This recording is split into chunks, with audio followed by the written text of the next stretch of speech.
Bonjour, deuxième partie du cours numéro 3, modélisation et dessin technique.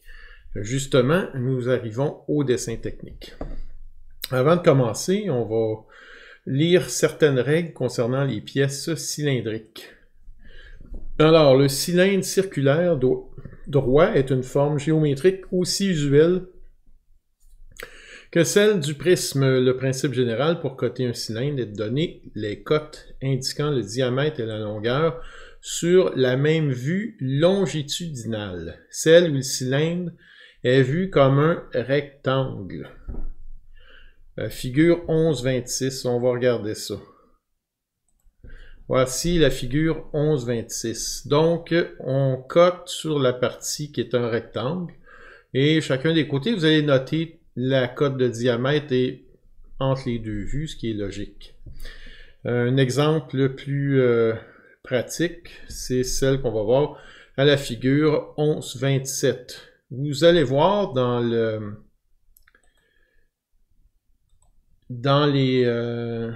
les cotes qui sont ici, les diamètres ne sont pas indiqués.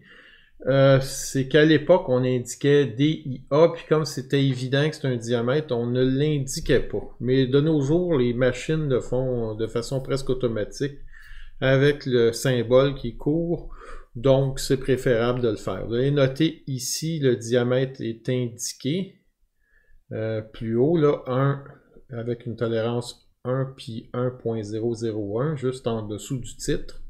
Alors ici, on a indiqué le diamètre parce que ça apparaissait pas visiblement sur les autres vues. Concernant les tolérances, ici, c'est le maximum de matière qui serait modélisé si on avait modélisé cette pièce-là, c'est-à-dire la cote 3 et la cote 4.25. Nous, dans notre cas, la tolérance va être un trou, donc c'est la petite dimension qui va être modélisée. Je vais vous montrer comment ajouter des tolérances à la fin de mon exposé. Alors, on va enlever cette image-là. Donc, vous allez voir à la page 315 si vous voulez lire plus de détails. Je suis parti d'ici. C'est pas le même modèle que j'ai fait dans la vue précédente, dans le vidéo précédent. Je l'ai effacé par mégarde sans la sauvegarder. Mais j'ai une petite modification que je voudrais vous mentionner qui est ici. Attendez. Oui, celle-là. Quand j'ai réalisé cette esquisse, la modification, je vous la montre tout de suite. On va aller à l'édition d'esquisse. Vous voyez le cercle qui est ici en rouge et celui-là, qui sont les mêmes en fait.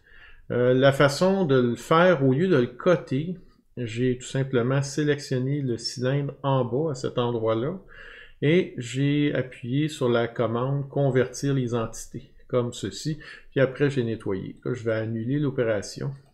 L'avantage, c'est que ça ne me force pas à mettre deux fois la même cote.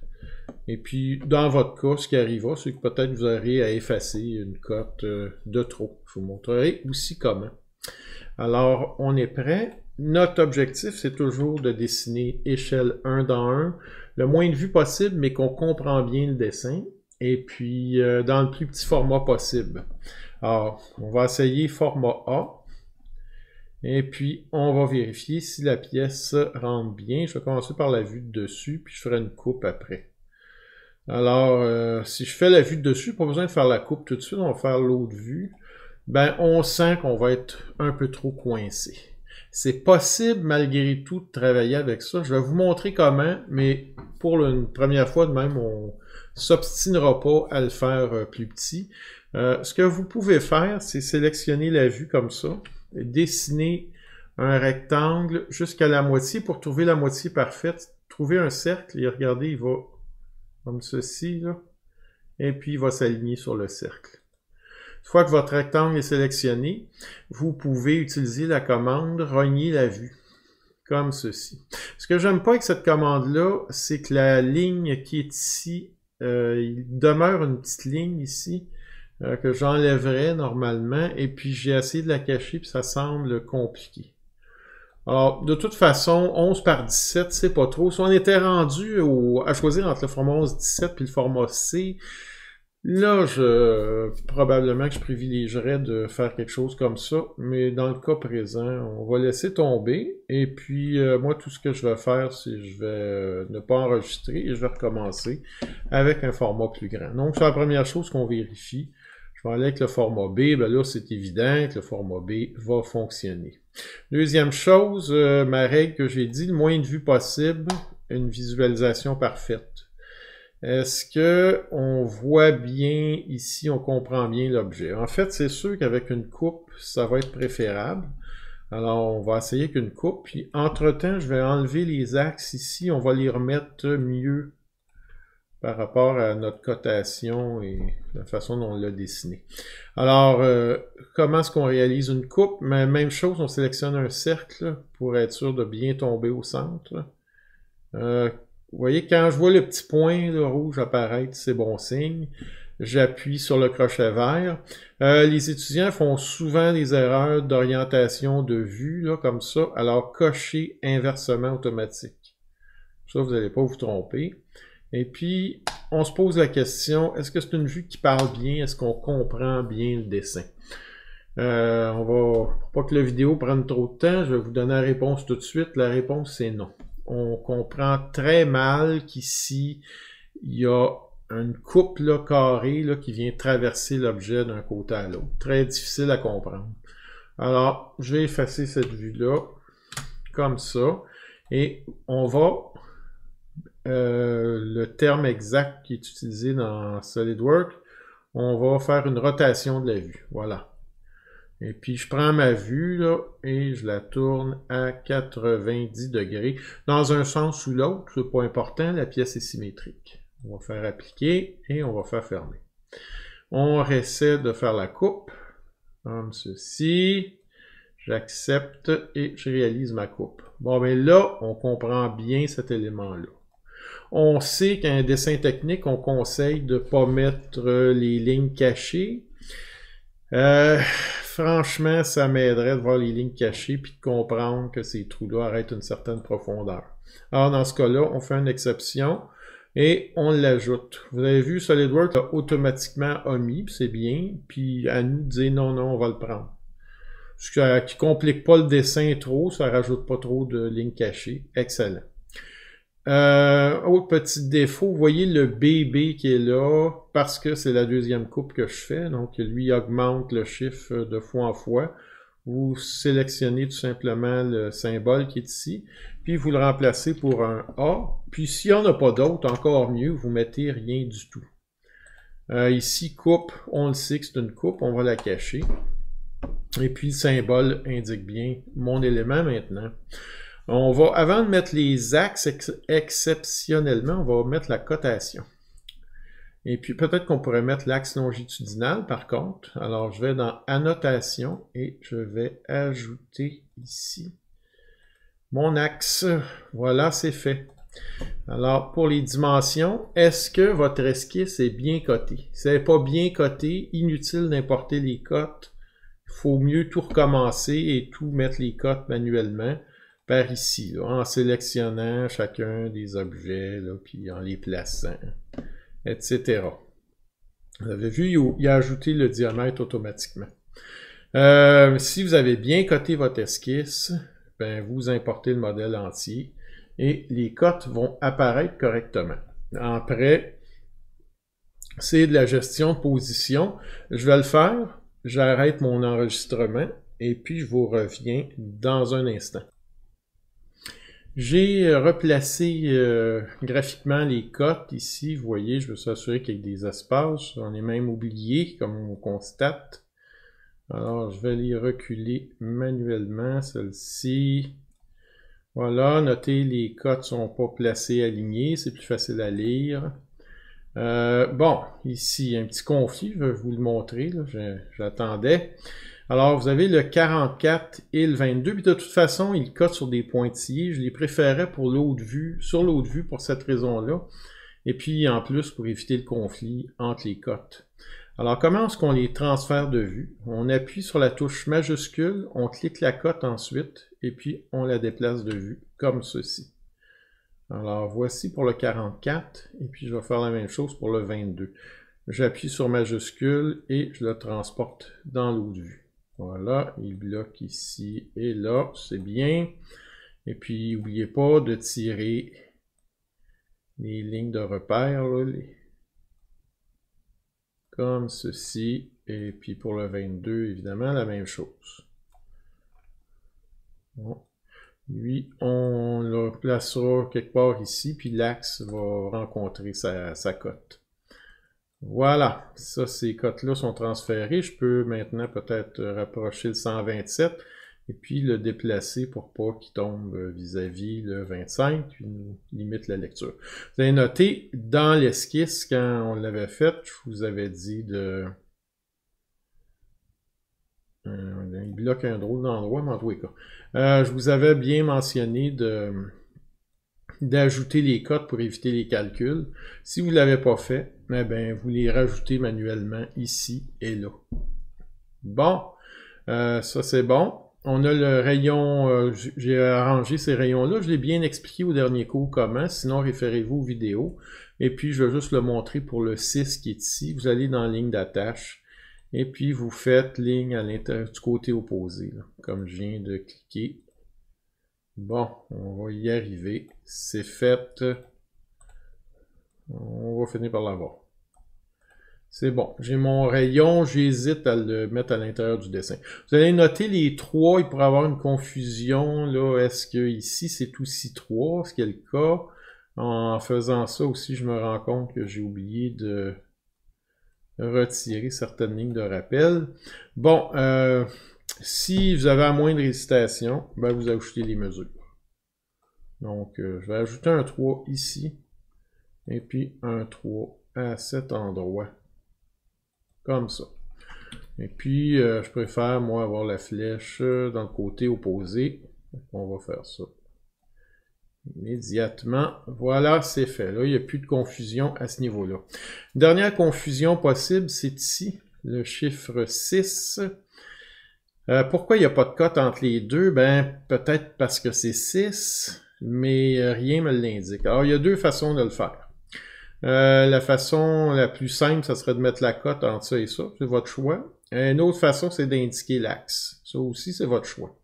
Je vais commencer par l'axe, puis je vais finir par la cote. Alors, je sélectionne le rayon ici. Je demande un axe et j'enlève les lignes prolongées. C'est fait. Je retire ensuite la ligne d'attache à peu près ici. Et puis pour que ça soit clair, il faudrait rajouter un petit bout de ligne. Alors vous la dessinez manuellement, ce petit bout de ligne-là qui est ici. Et puis vous demandez que ça soit collinéaire. Parfait. Vous voyez, c'est le petite partie en grise là qu'on voit, ça ne va pas apparaître sur le dessin. D'ailleurs, elle vient de disparaître. Donc c'est une première possibilité. Deuxième possibilité, je vais enlever ça, je vais remettre ça comme c'était, c'est de mettre la cote. Et puis, si vous mettez une cote dans un élément qui est serré comme ça, ben ça ne rentrera pas. Donc, je regarde là. C'est triste, mais ça ne rentre pas. Qu'est-ce que je fais dans ces cas-là? Notez que la cote est grise, c'est une cote pilotée et non une cote pilotante. Je clique sur la cote et je sélectionne ici le bouton texte décalé. Maintenant, je veux pas ça comme ça, là. Alors, je retire, je peux peut-être le mettre vis-à-vis cette cote-là, puis je retire l'autre cote. Comme ceci. Donc là, il ne devrait pas avoir de confusion. Alors, vous utilisez une façon ou l'autre. Est-ce qu'il manque quelque chose à mon dessin? Ben, nos lignes d'axe ici et les trous qui sont là. Alors, quand vous importez des éléments, vous pouvez importer les dimensions des cotes ici. Vous avez symbole pour le perçage.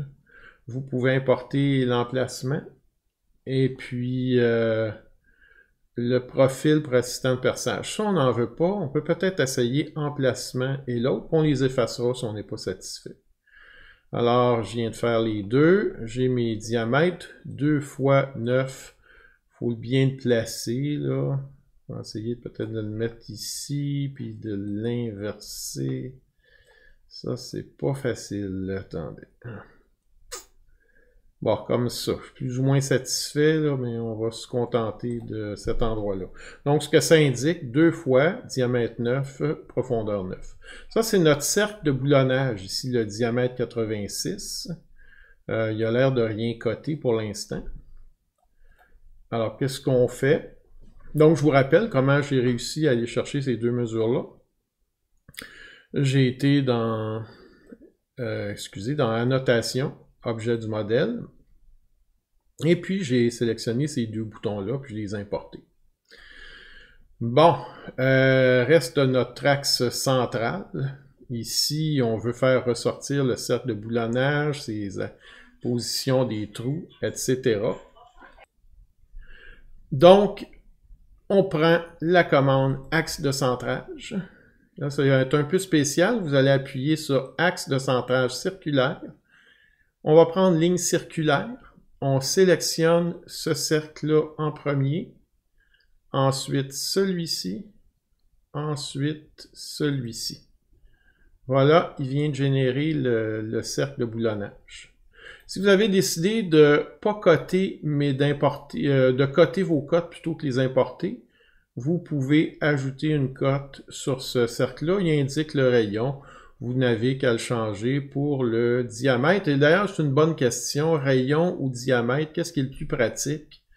Dans certains cas, peut-être qu'on va vous demander plutôt rayon, parce que si c'est quelque chose qu'on trace à la main ou qu'on pas, ben on va préférer avoir le rayon. On va le laisser pour l'instant à 86 comme ceci. Est-ce que j'ai complété mon dessin? Notez, si vous essayez d'allonger l'axe en cliquant par ici, c'est tout le temps la vue de coupe que vous allez accrocher.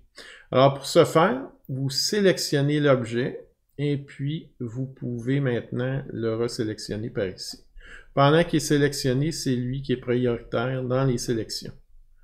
Je ne le savais pas jusqu'à récemment, mais on peut faire la même chose avec Adobe Illustrator quand on veut sélectionner une ligne, un point de ligne qui est en conflit avec quelque chose d'autre.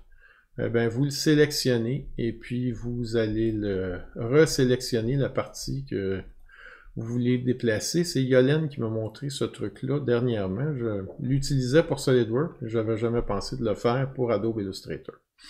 Bon, une fois que votre dessin est complété, vous faites le tour, vous faites une bonne vérification, vous regardez votre cartouche, vous ajoutez le nom des enseignants. Je sais que la majorité, ça ne fonctionne pas pour vous, ce tableau automatique-là.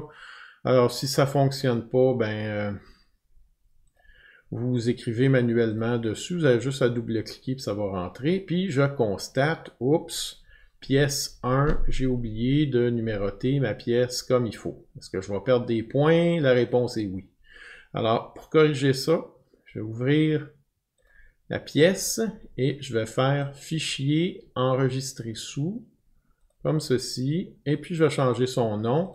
Là, je l'ai réglé pour que ça aille vite pour moi. Là, mon code, le cours 224 VM, la semaine 03-D, puis le numéro où je suis rendu, disons 247. Alors, je fais enregistrer, je vais remplacer celui-là. C'est fait. Maintenant que mon numéro est sauvé, ben, je retourne ici au dessin. Et puis, je vérifie, vous voyez, le numéro a changé, puis il rentre bien dans les cases. Ça m'indique que je l'ai... C'est une vérification pour savoir si c'est complet. Normalement, on devrait ajouter matériaux, finition ici, etc. Ça, on se garde ça pour les semaines, peut-être pas la semaine prochaine, peut-être, nous verrons en tout cas. On se garde ça pour bientôt, là, de toujours ajouter les matériaux et ces éléments-là. Alors, je sauvegarde mon dessin, c'est ça.